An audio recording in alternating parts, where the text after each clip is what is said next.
Breaking news on the investigation into what happened to a 7-year-old D.C. boy who was found dead in a car. D.C. police just held a news conference on this case involving the disappearance of Michael Kingsbury, who was found last night in an abandoned car just steps from his backyard. Stephen Cheetah joins us now with the latest. Stephen? Allison, the news conference is going on right now. Now, we have learned that the preliminary autopsy report has been completed. The preliminary. And there was no sign of trauma on this 7-year-old boy's body. However, we have also learned that there is much more work to be done before we have an exact cause of death.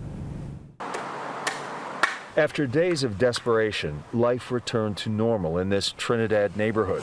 Still, you see signs of the frantic search for Michael Kingsbury. Police still watch over the spot where they eventually discovered the missing 7-year-old's body. It's a child. I'm heartbroken. I was in tears. Michael, who had a severe form of autism, apparently disappeared from his backyard about 9 Sunday morning. Despite an exhaustive search of the vicinity, Michael's body was found in an abandoned car behind a neighboring apartment about 6 Monday night. Cars were locked. The question is, how did the child get in the car? While some neighbors raised questions, others expressed grief. Some showed up with food but found the family has gone. It hurt me. I was praying that it would come out better, but it didn't.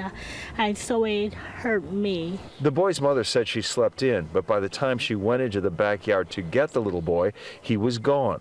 A spokesperson for Child Protective Services confirms neglect cases against Michael Kingsbury's mother, but says the most recent case closed a couple months ago. She's never with her children. She's never with her children. Some neighbors say there were other complaints recently. Somebody should have came out and investigated her 3 weeks ago, and this would have prevented the baby from being found dead. You know what I'm saying? They dropped the ball again.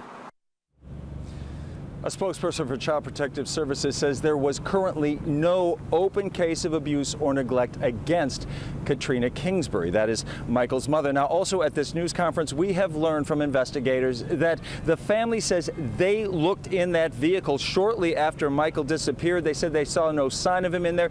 They also say that officers, investigators with the Metropolitan Police Department also looked in that vehicle at least 3 times. Reporting live, Stephen Cheetah, ABC 7 News. So many questions. Thank you, Stephen.